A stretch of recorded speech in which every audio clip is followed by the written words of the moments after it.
नमस्ते, पामिस्ट्री नेपालमा हजुरहरूलाई हार्दिक स्वागत छ। म दिनेश केसी बोल्दैछु। आज एउटा विशेष हातको बारेमा म चर्चा गर्न गइरहेको छु। सर्वप्रथम हातको रङतिर जाउँ। हातको रङ पिङ्किस कलरको छ, यानि कि जातकको हात लक्की छ, भाग्य एट्र्याक्ट गर्ने खालको हात छ र साथै हेल्दी हात छ। अब जातकको हातको सेपतिर जाउँ। हातको सेप रेक्ट्याङ्गुलर छ, यानि कि जातकमा बाणीको माध्यमबाट काम लिन सक्ने चाहिँ योग्यता देखिन्छ, यानि कि जातकमा लिडरसिप क्वालिटी देखिन्छ। अब जातकको औँलाहरूको बारेमा चर्चा गर्न जाउँ। सर्वप्रथम कान्छी औँलातिर जाउँ। कान्छी औँलाको लम्बाइ लगभग सूर्य औँलाको यो भागसम्म पुग्न लागेको अवस्था छ। यसले के देखाउँछ भने जातकमा राम्रो एकाउन्टेबिलिटी, हिसाब किताब राख्न सक्ने, त्यस्तै गरी कम्युनिकेसन स्किल चाहिँ राम्रो छ र जातकको सूर्य औँला र बृहस्पति औँलाको लम्बाइ लगभग बराबर देखिन्छ, यानि कि जातकमा रिसर्चिङ नेचर छ, लिडरसिप क्वालिटी छ, टिचिङ क्वालिटी छ, रिस्क टेकिङ गर्ने नेचर छ, आर्टिस्टिक क्वालिटी छ, रेस्पोन्सिबिलिटी क्वालिटी छ।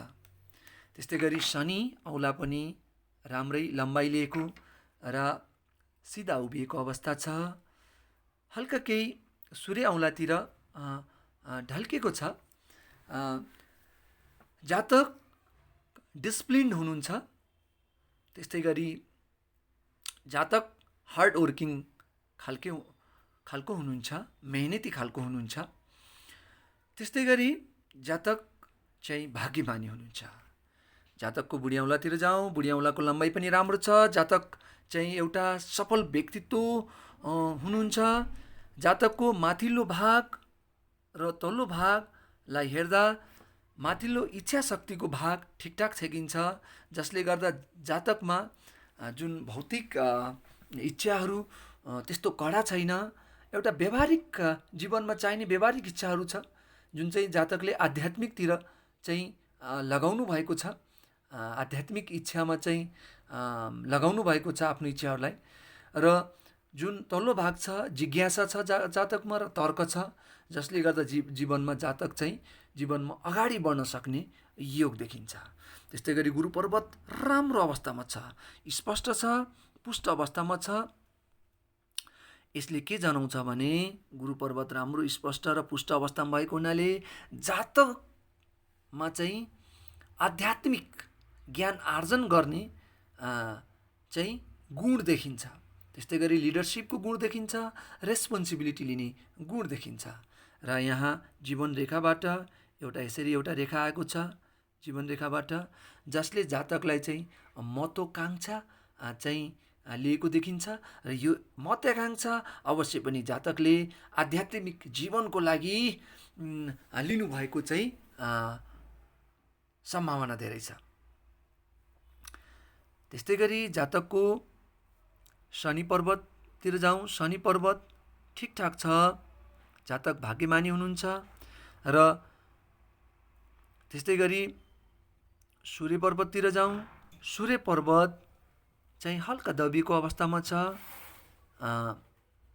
यो पछि पुष्ट अवस्थामा हुनसक्छ। यसमा केही चिन्ता लिनुपर्ने आवश्यकता छैन, किनभने भक्ति जीवनमा लाग्नुभएका भक्तलाई यदि सूर्य पर्वत चाहिँ दबिएको अवस्थामा भए पनि माथि आउन सक्छ, वा माथि नआए पनि केही चिन्ता लिनु पर्दैन। भगवानको इच्छा अनुसार जीवनमा चाहिँ अवश्य राम्रो हुन्छ। अब बुध पर्वतको औँलातिर जाउँ। बुध पर्वत जुन पर्वत हो वाणीको, जुन पर्वत हो सौन्दर्यको, र जुन पर्वत हो व्यापारको पनि पर्वत भनिन्छ, र जुन पर्वत भाषाको पनि पर्वत भनिन्छ। यो पर्वत पुष्ट अवस्थामा छ, स्पष्ट अवस्थामा छ, राम्रो अवस्थामा छ। जातक आकर्षक व्यक्तित्वका धनी हुनुहुन्छ र सुमधुर बाणीका धनी हुनुहुन्छ। त्यस्तै गरी यहाँ जुन रेखा यसरी चाहिँ गइरहेका देखिन्छन्, यसले जातकमा चाहिँ राम्रो बाणी र 2-3वटा भाषा जान्न सक्ने चाहिँ योग पनि भन्न सकिन्छ। राम्रो छ बुध पर्वत जातकको। अब जातकको बाहिरी मङ्गल पर्वततिर जाउँ। बाहिरी मङ्गल पर्वत राम्रो छ। जातकको मनोबल उच्च छ। जातकमा दुःखमा नआत्तिने, सुखमा नमात्तिने यो ठुलो गुण छ। त्यस्तै गरी भित्री मङ्गल ठिकठाक छ, स्वास्थ्य अवस्था पनि ठिकठाक छ। भित्री मङ्गल पनि ठिकठाक छ, स्वास्थ्य अवस्था पनि ठिकठाक छ। त्यस्तै गरी चन्द्र पर्वत राम्रो अवस्थामा छ। चन्द्र पर्वतमा कुनै डिस्टर्बेन्स छैन। जातक शान्त मनका धनी, ह्याप्पी मनका धनी, धार्मिक मनका धनी हुनुहुन्छ। त्यस्तै गरी शुक्र पर्वततिर जाउँ। शुक्र पर्वत राम्रो अवस्थामा छ र यहाँ विभिन्न अपर्च्युनिटी रेखाहरू पनि छन्। अपर्च्युनिटी रेखाहरू पनि छन्। जातकले जीवनमा घर, गाडी, सुख सुविधाहरू प्राप्त गर्ने योग देखिन्छ। राम्रो खाने, राम्रो लगाउने योग देखिन्छ जातकमा। त्यस्तै गरी जातकको हातमा यहाँ मङ्गल रेखा देख्न सक्छौँ जीवन रेखासँगै। यो मङ्गल रेखा सानै अवस्थामा किन नहोस्, छोटै किन नहोस्, यो मङ्गल रेखाले के जनाउँछ भने जसको पनि हातमा मङ्गल रेखा छ, त्यो मङ्गल रेखाको कारणले जीवनमा सपोर्ट मिल्छ। परिवारको सपोर्ट र शुभचिन्तकहरूको सपोर्ट मिल्नेछ। जुन सपोर्टको कारणले जीवनमा चाहिँ सफलताका खुड्किलाहरूमा पाइला राख्नको लागि, जीवनमा चाहिँ अगाडि बढ्नको लागि, सफल मनुष्य चोला बनाउनको लागि चाहिँ धेरै सहयोग हुन्छ। अब हामी रेखामा चाहिँ भाग्य रेखातिर जाउँ। भाग्य रेखा जीवनको सुरुवाती अवस्थादेखि नै गइरहेको छ। यसरी गइरहेको छ। जीवनको सुरुवाती अवस्थादेखि नै भाग्य रेखा हजुरले देख्न सक्नुहुन्छ। भाग्य रेखा यसरी गइरहेछ। यहाँ हल्का केही डिस्टर्बेन्स छ। त्यसपछि यसरी गइरहेछ, अनि फेरि यसरी गइरहेछ, अनि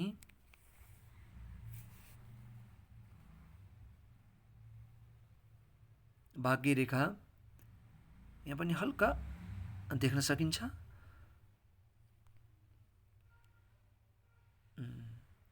अब यो भाग्य रेखा सर्लक्कै यसरी माथिसम्म जोडिन सक्छ र जातकको यो भाग्य रेखाको कुरा गर्ने क्रममा जुन जन्मदा ल्याएको भाग्य रेखातिर जाउँ। जातकको हातमा जन्मदा यति सुन्दर भाग्य रेखा छ, माथिसम्म पुगिरहेको अवस्था छ। यानि कि जातकले जन्मिँदै चाँदीको चम्चा मुखमा राखेर जन्मिनु भएको छ। यानि कि जातक भाग्यमानी घर परिवारमा, धनाढ्य परिवारमा र एकदमै राम्रो परिवारमा जन्म लिनुभएको देखिन्छ। अब त्यस्तै गरी जन्मदाको यहाँ चाहिँ हृदय रेखातिर जाउँ। जन्मदाको हृदय रेखा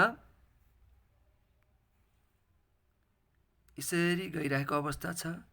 यसरी जुन जन्मदाको हृदय रेखा यहाँ हेर्न सक्छौँ। शनि पर्वततिर र गुरु पर्वततिर चाहिँ हृदय पर्वत चाहिँ हामीले देख्न सक्छौँ। यसरी गएर यसरी, होइन, यस्तै गरी यस्तो, अनि त्यसपछि यहाँ यसरी एउटा त्रिशूल फर्मेसन भइरहेछ। दर्शकवृन्दजी, यहाँ त्रिशूल फर्मेसन जुन हृदय रेखा हेर्नुहोस् है, एउटा यसरी गइरहेछ, एउटा यसरी गइरहेछ, र यहाँ यो भाग्य रेखाले यसरी जुन हृदय रेखासँग मिलेर त्रिशूल बनाइरहेको छ र जुन हृदय रेखा चाहिँ गुरु पर्वततिर पनि डाइरेक्टेड छ, त्यस्तै गरी शनि पर्वततिर पनि देखिन्छ। अनि यसले के जनाउँछ भने जातकमा चाहिँ स्पिरिचुअल जीवनतिर चाहिँ हृदय लगाउने खालको, त्यस्तै गरी व्यावहारिकतामा पनि हृदय लगाउने खालको योग देखिन्छ। र यो त्रिशूलले जातक ठुलै भाग्यमानी मिलिनियर चाहिँ सिम्बोल देखिन्छ। र त्यस्तै गरी जन्मदाकै अवस्थाको चाहिँ जन्मदा लिएर आउनुभएको जुन चाहिँ भाग्य रेखामा चाहिँ यहाँ तल यसरी यस्तो जुन भाग्य रेखासँग यसरी मिलेर बनिरहेको छ, यसले के देखाउँछ भने जुन यो भाग्य रेखामा अन्तिममा यो चिन्ह देख्न सकिन्छ हैन। यो चिन्हले के देखाउँछ भने जातकले विदेश यात्रा गर्ने चाहिँ मौका देखिन्छ।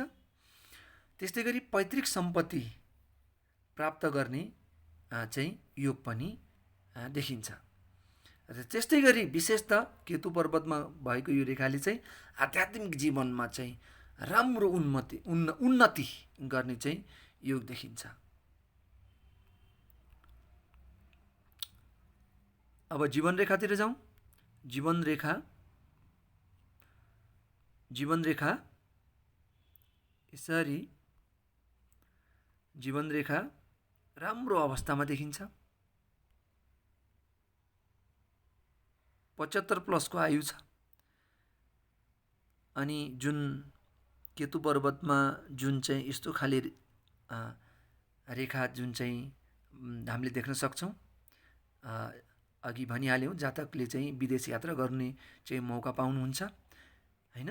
त्यस्तै गरी पैतृक सम्पत्ति प्राप्त गर्ने योग देखिन्छ। अध्यात्ममा एकदम उन्नति गर्ने योग देखिन्छ। त्यस्तै गरी अब मस्तिष्क रेखातिर जाउँ। मस्तिष्क रेखा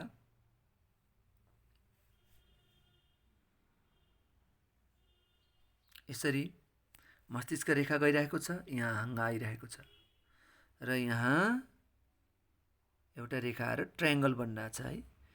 यहाँ जुन मस्तिष्क रेखामा मस्तिष्क रेखा सरर आइरहेको छ हैन। अनि त्यसपछि आएर हाँगा छ यस्तो, अनि यहाँ एउटा रेखाले ट्रायङ्गल भइरहेछ, ट्रायङ्गल। यसले के जनाउँछ भने जातकको दिमाग एकदमै राम्रो सार्प छ, सम्झन सक्ने चाहिँ योग देखिन्छ। त्यस्तै गरी जातकले कुनै पनि कार्यहरू बुद्धिको चाहिँ कारणले गर्दा चाहिँ कुनै पनि कार्यमा सफलता हासिल गर्ने योग देखिन्छ। र जातकको बुद्धिकै कारणले जीवनमा ठुलो धनराशि चाहिँ सङ्कलन हुने योग देखिन्छ।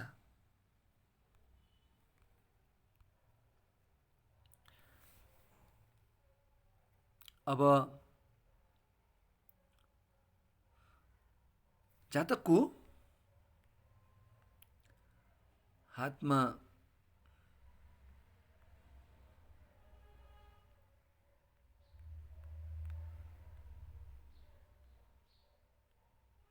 जुन यो रेखा छ, यो रेखाले जातक मैत्रीपूर्ण हुनुहुन्छ, फ्रेन्डली नेचरको हुनुहुन्छ भन्ने देखाउँछ। जातकको हात एकदमै लक्की छ। हस्त धन्यवाद हजुरहरूले समय दिनुभयो।